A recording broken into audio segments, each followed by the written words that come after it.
À propos d'animaux, revenons sur ceux que l'on a vus hier au stade Alliance. Exactement. Animal humain, animal non humain, mais on sait que l'animal humain se comporte bien plus mal que les animaux non humains. Julien, bonjour.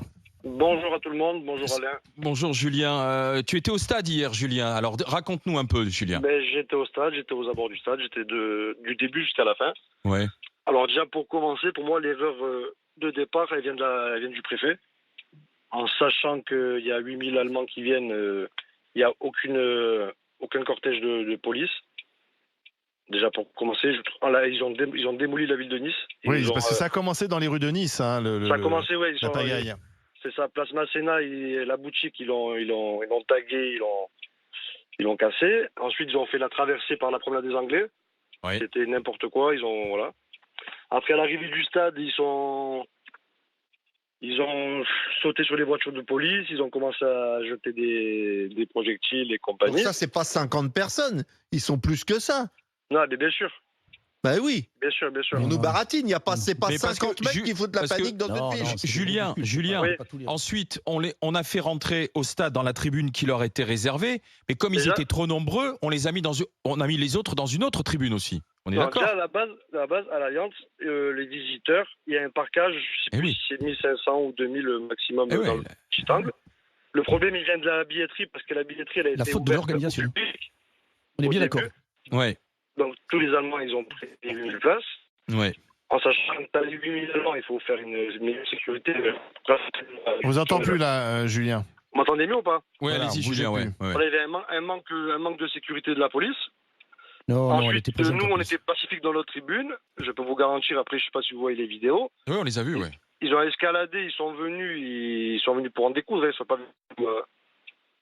Et après, je voudrais faire passer un petit message par rapport aux stadiers. Je ne sais pas qui c'est tout à l'heure qui a dit que les stadiers, ils n'avaient pas à taper ou je ne sais pas trop quoi. Si, ils ont tapé. Moi, on voit les images. Oui. Non, mais c'est normal qu'ils ont tapé. Parce que quand vous voyez des centaines de gens venir sur vous taper, vous n'avez pas voulu laisser taper. Il faut bien vous défendre. Parce que derrière le cordon, il y avait des femmes et des enfants.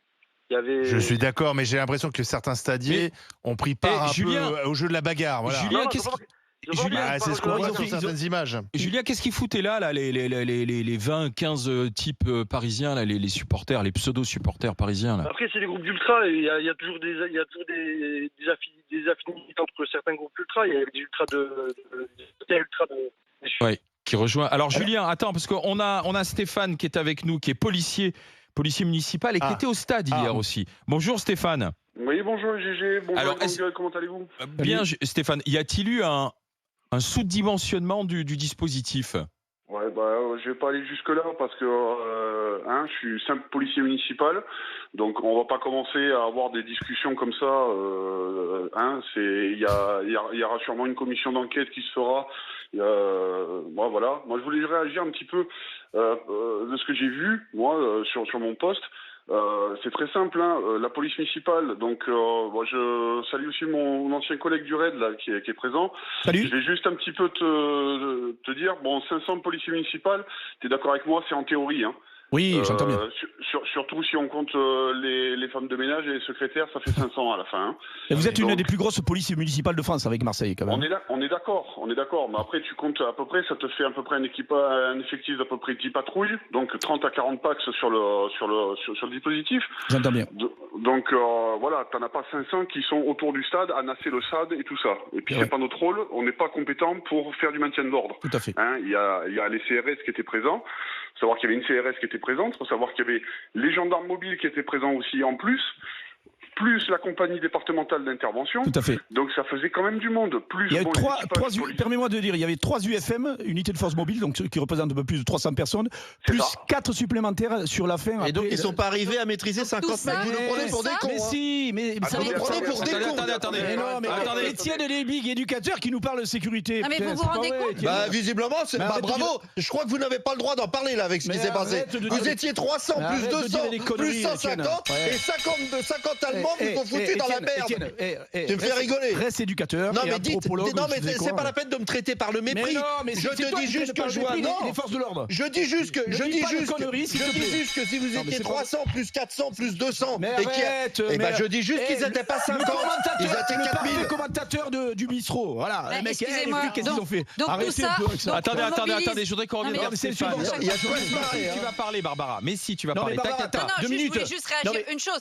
Tout ça, donc toute cette mobilisation de police et de forces de l'ordre dont on a besoin par ailleurs pour du sport. Mais c'est pas la fin du monde. Non, mais posez-vous juste la question si à un moment donné. Ils n'ont pas cassé tous les seaux. Enfin, il y a quand même des gens qui sont entre la ville à mort. Posez-vous simplement la question. Il y a des gens qui subissent des trafics, qui subissent des violences dans les rues. La police, c'est là qu'elle devrait être. Donc à un moment donné, les matchs, ça se joue à huis clos et les mecs les regardent à la télé.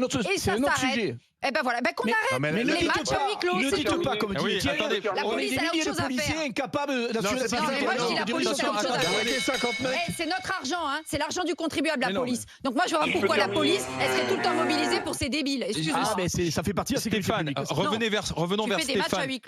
Stéphane, qu'est-ce qui n'a pas marché en fait? Qu'est-ce qui n'a pas fonctionné? Marché, moi je dis, je vais pas critiquer le commandement. Non, mais il faut simplement pour recontextualiser les choses et que les gens comprennent un petit peu ce qui s'est passé, parce que bon, tout le monde n'était pas là. On a beau nasser, on a beau faire ce qu'on veut. Voilà, on avait le SIC nous avait informé que voilà, il y avait potentiellement 200 à 300 débilos venus de Paris qui allaient venir foutre le bordel. Ça a été confirmé par la suite par les observations par caméra et par les collègues sur le terrain. Ces mecs sont arrivés, voilà, il n'y avait pas moyen vraiment de trop les différencier. Il y avait juste une écharpe du PSG par là, mais ils se sont fait exprès pour se foutre au milieu du dispositif. Donc, et voilà, on va pas les arrêter sous prétexte délit de sale gueule. Oui, mais alors dans ce cas-là, quand même, la question que Barbara pose me semble légitime. Si c'est trop compliqué, pour X raisons, et je parle pas d'incompétence, mais c'est trop compliqué de faire en sorte que ce genre de match se tienne sans violence, on n'accueille pas les supporters des clubs visiteurs. Voilà. Et tant qu'on ne trouve pas de solution, tant que par exemple le stade niçois soit pas mieux conçu. Non, mais je pense que c'est pas